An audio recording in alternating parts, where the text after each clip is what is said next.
All right, we're back, and this week we're talking soffit venting, which will piggyback on the previous week's show of roof venting. So we're going to tie that all together and show you exactly how to get your attic vented properly right after this. Here I come to save the day.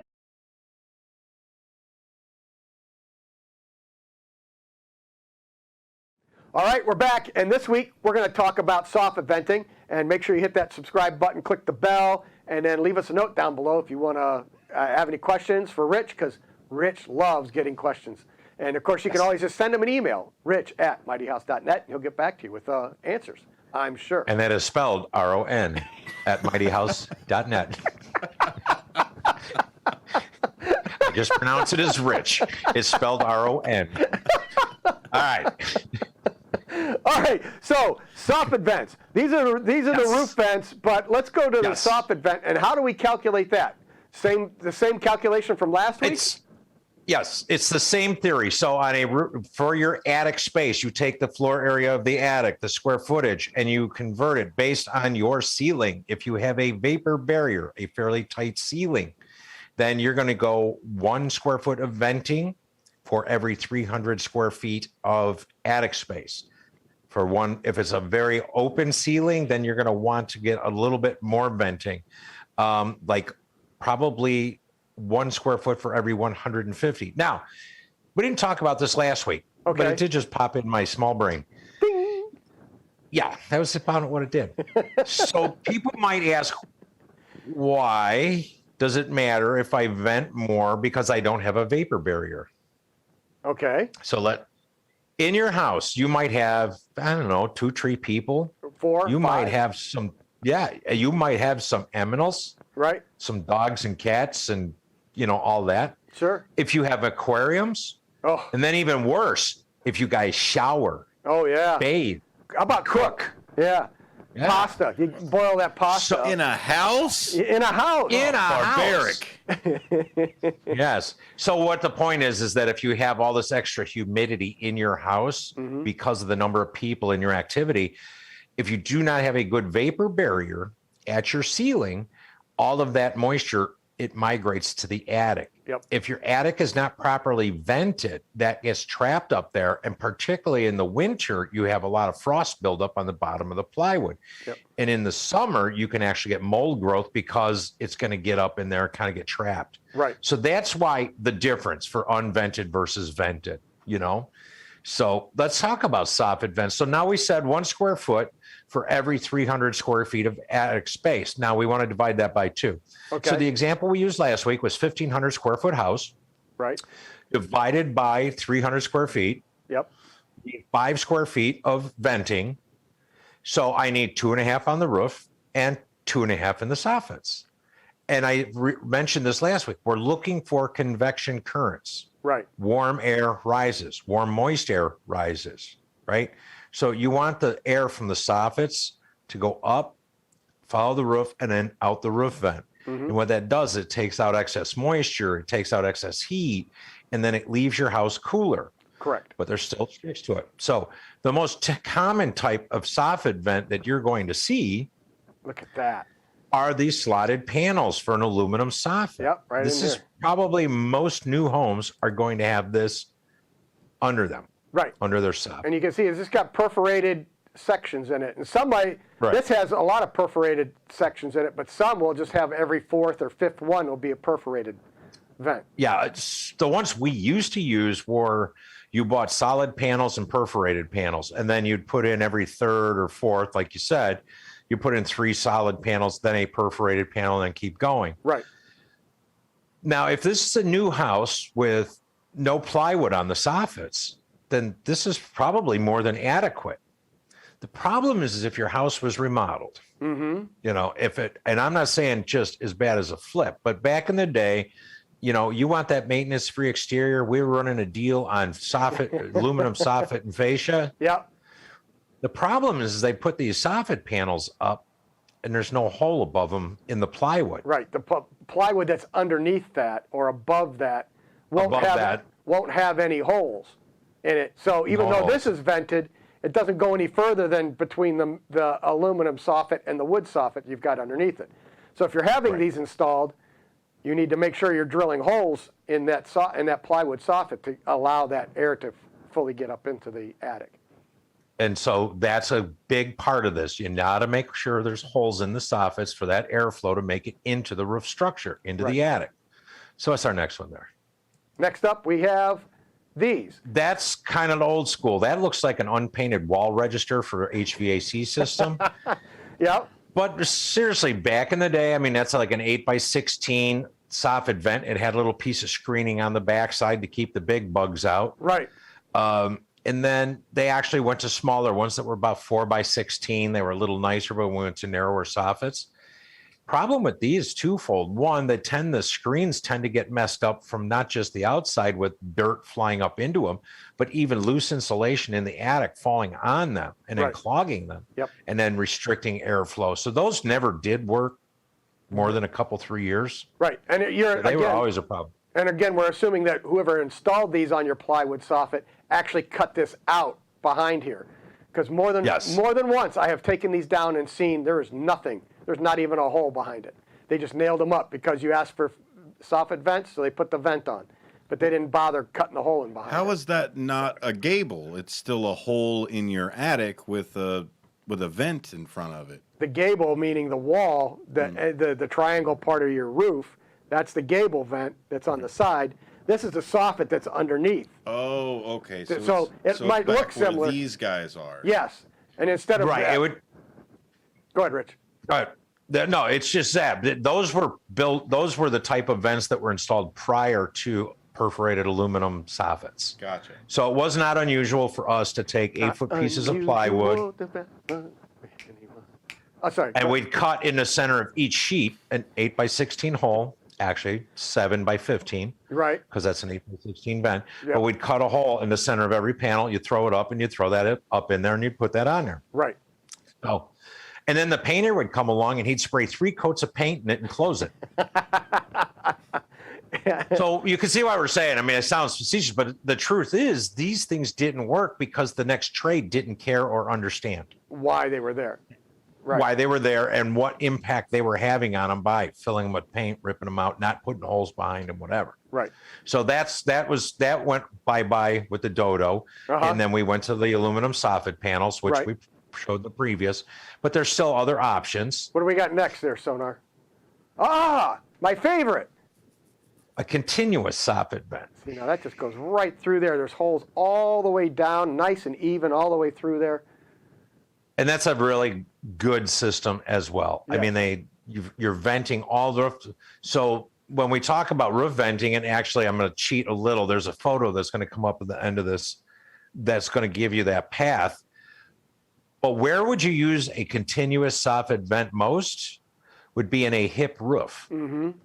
So on a gable roof where all of your rafters go from the outside walls up to a ridge, you could put a vent there and it's all going to breathe, right? That air is going to come in.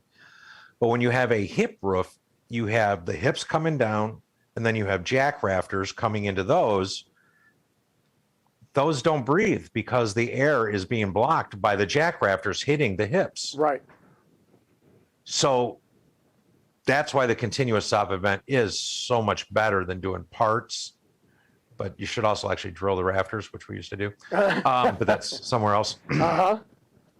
So what's the next one? You got another style of continuous. Yeah, that's a closer. So, and we use a lot of those. Because what we do is if we have a roof that's vented. So like I do houses that are unvented roof structure. Right. But you don't do that in the outdoor living areas. So you must have a way to seal that off, the outdoor living area, because it's not heated, cooled, or anything. So that roof does get vented. So it's a much smaller attic area. I might only need 1 square foot of venting, but I still run the continuous just because it looks better than having Morse code. Spotties. Right. Start, stop, right? Mm-hmm. But so then we have a vapor barrier that stops the air from going into the living portion of the house. But it's a great system. Yes, it works really well. And then you can balance this out by doing the math of how much continuous venting you need. And we can talk about this in a second here because the last option is you've got retrofit. Retrofit these. And these come in from 1 inch, these button vents, up to 3 inches. And you Right. just go along in your soffit and you just take a hole saw and start drilling holes. And then you can add And these up. we've used those in homes that are 60, 70 years old Yep. that never had proper roof venting. So if you have an old house, if you're in the Chicago area, I know Beverly and Mount Greenwood, they only had 4 or 5 inch soffits. Right. And if you were lucky. So you'd go around and you'd drill those in, and then you'd go up on the roof and add some roof vents, when you reshingled the roof. And it was amazing. All of a sudden the house would cool down 30 degrees and, your roof would last 10 more years. And you got to let it breathe. Right. Not a big fan of those PVC gutters, but I'll tell you that. No, but I was looking for the picture of these button vents installed, which is what that's all about right there. So Right. there you go. Okay, so let's close this up. I think we can wrap it up. Here's the picture we really wanted to talk about. So Well, this shows our path and the theory behind all of this. right, so you have this your soffit vent, and that comes up, and then it goes up through there. And if you've got the insulation baffle, see how that holds that down, the insulation back, so that air can now travel through there. That's what this is doing here. And then it goes up through the mushroom vent. So a big key is if you're having somebody, because every fall we see the commercials for, specials on adding insulation in your attic and how much money it can save. And it's one of the things that we truly believe in it with the building science is there is nothing wrong with adding insulation to your attic. Right. It does, in some respects, save you money, but not as much as we always say air sealing. Right. But if you were to fill your attic with blown-in insulation, 10 or 12 inches of blown-in cellulose, and you closed off those paths Right. And for then your do roof this. venting, Yeah. you've just created a bigger problem. And what you think you're saving in gas or electric, you're going to spend in roofing, re-roofing, mold remediation. So Oh yeah. it's the building has to breathe. So, and a lot of this is not because we've got different materials. It's because we're building the houses tighter. Back in the day when the house was, 100-year-old house, it had cracks everywhere. The house breathed naturally. Sure. But it did take a lot to heat or cool it. Yep. So as you build a tighter home, you have to watch these paths for the house to breathe. Right. So here's the question. So we just did continuous venting all the way around, and we have a hip roof, which is where all sides are pitched up to the center. So we can't get as much of these mushroom vents on there, Correct. as much as we need. So now we have too much incoming air and not enough outgoing air. Is that okay, or is it if we? Well, simple thermodynamics, more or less, right? So for every cubic foot of air that leaves that mushroom vent, it has to draw 1 cubic foot in. Right.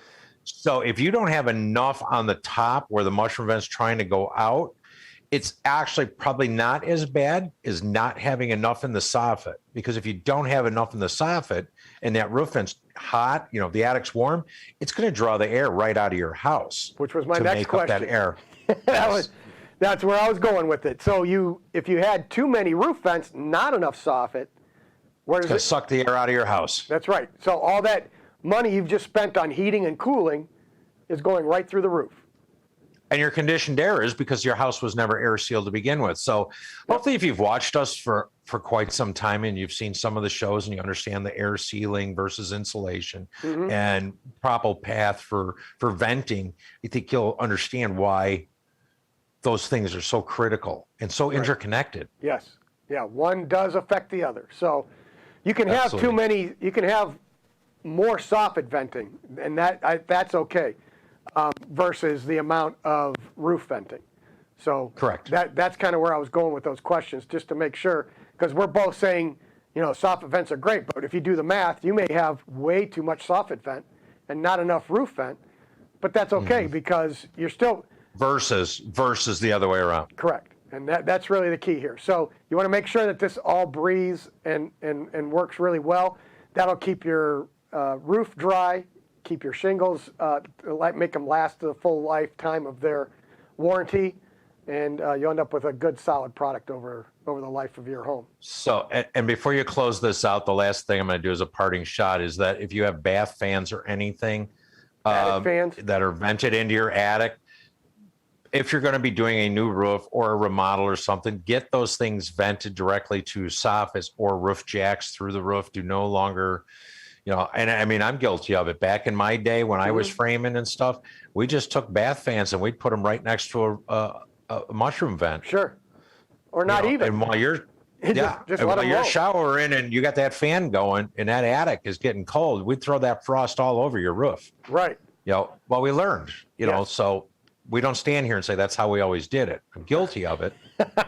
But we learned We from don't it. do that. But we learned from it. Yeah. So, Found a way that we shouldn't do it.